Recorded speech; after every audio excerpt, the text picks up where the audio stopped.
जो है 17,999 उसके अंदर चरंद है, परिंद है, जमीन पर रहने वाले जानवर है, कीड़े मकोड़े है, और भी अशिया है।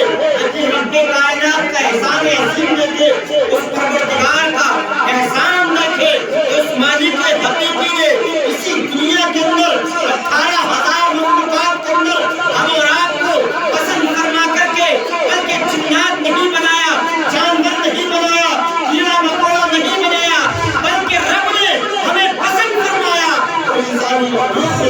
बेशक सुभान अल्लाह, अल्लाहु अकबर।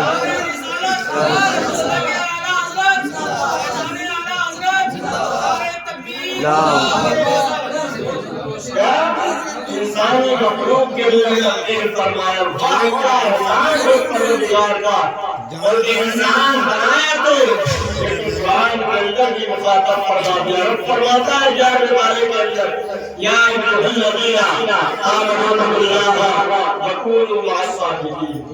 रब फरमा रहा है कि ईमान वाले अल्लाह से डरो और सच्चों के साथ हो जाओ। किसका जिक्र किया आपने? ईमान वालों का। इनका ईमान वालों का। और अल्हम्दुलिल्लाह हम सवार ईमान वाले के लिए बेशक उनका एहसान देखे, उस परवरदिगार का पूरी जिंदगी शुक्र अदा करते रहे। इस जिंदगी तो खत्म हो जाएगी लेकिन उसका शुक्र मुकम्मल नहीं होगा, उसका एहसान मुकम्मल नहीं होगा। क्यों? क्योंकि रब ने हमें कुरान के अंदर मुखातब फरमाया, ऐ ईमान वालों अल्लाह से डरो और सच्चों के साथ हो जाओ। अल्लाह से डरो और सच्चों के साथ हो जाओ। रब ने इतना बड़ा एहसान किया हम पर कि इंसान बनाया। इंसान बनाने के साथ साथ क्या बनाया?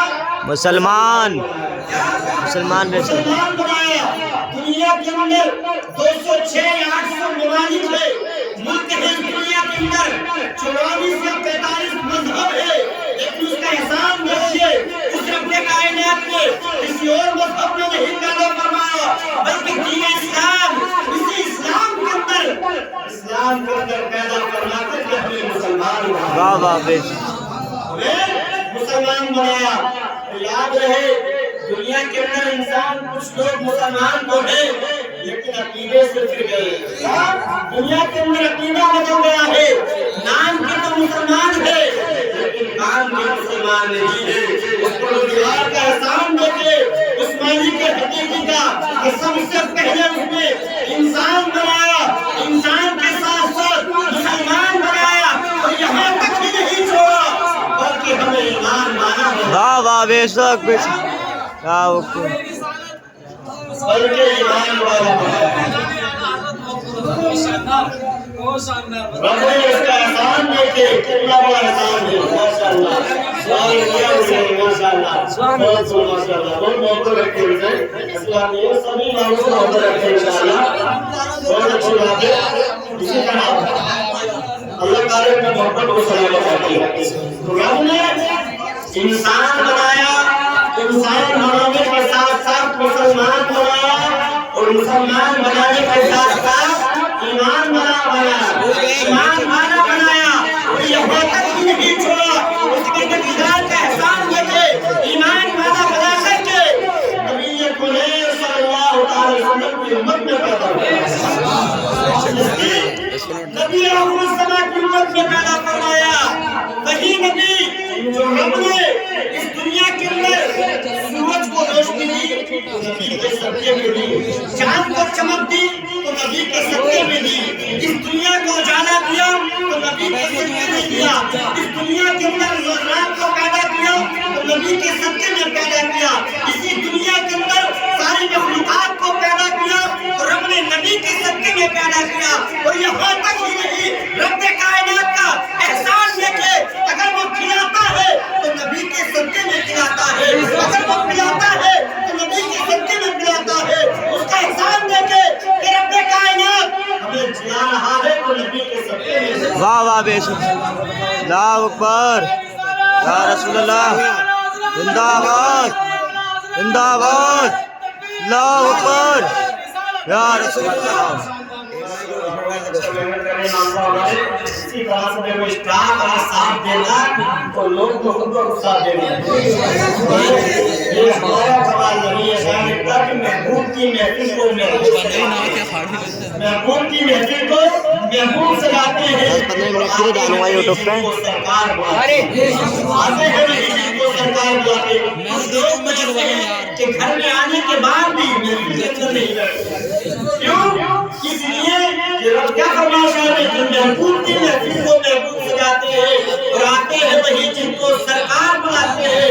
تو یہاں آنا ہمارا کمال نہیں بلکہ رب کے محبوب نے ہمیں پسند فرمایا اور ہمیں کر کے نبی کونین کی محفل میں بیٹھ گئے.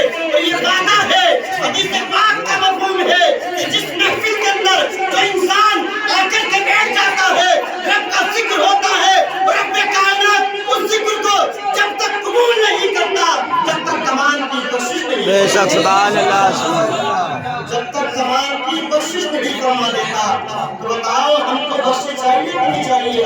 اور ہم جس کے لیے آئے ہیں اس کی بخشش ہو جائے تو ہمارا گڑا پار ہو جائے. جن مرحوم کے لیے ہم آئے ہیں ان کی بخشش ہو گئی تو ہم سمجھ لیں گے کہ مرحوم کی جو بخشش ہو رہی ہے رب کائنات ہمارا گڑا پار ادھر کر رہا ہے. ہم کا احسان دیکھے اس کا احسان دیکھے اس رب کائنات کا اتنا بڑا احسان ہے کہ اس راجی کے حقیقی نے اس نبی کی امت میں پیدا کیا کہ جس نبی کی امت میں آنے کے لیے نبیوں نے دعائیں کی. کس نے؟ نبیوں نے دعائیں کی تھی. اس نبی کی امت میں آنے کے لیے نبیوں نے دعائیں کی تھی. کیوں؟ کیونکہ یہ محفل یہ نبی کا کرم وہ کرم ہے.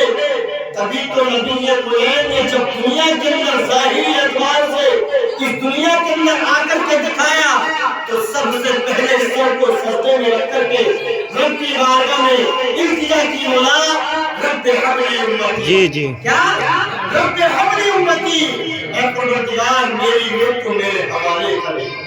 تو بتاؤ رب نے اعلان کیا مولا اے محبوب میں نے تمہاری امت کو تمہارے حوالے کیا. کیوں؟ اسی لیے تو نبیوں نے دعائیں کی تھی کہ اس نبیوں کی اس نبی کی امتیوں کا وہ مقام ہے اس نبی کے عالموں کا وہ مقام ہے جو ہم سے پہلے نبی کونین سے 1,24,000 کم و بیش انبیاء کرام دنیا کے اندر تشریف لائے. جو مقام ان نبیوں کا ہے وہی مقام اس امتیوں کے علماء کا ہے.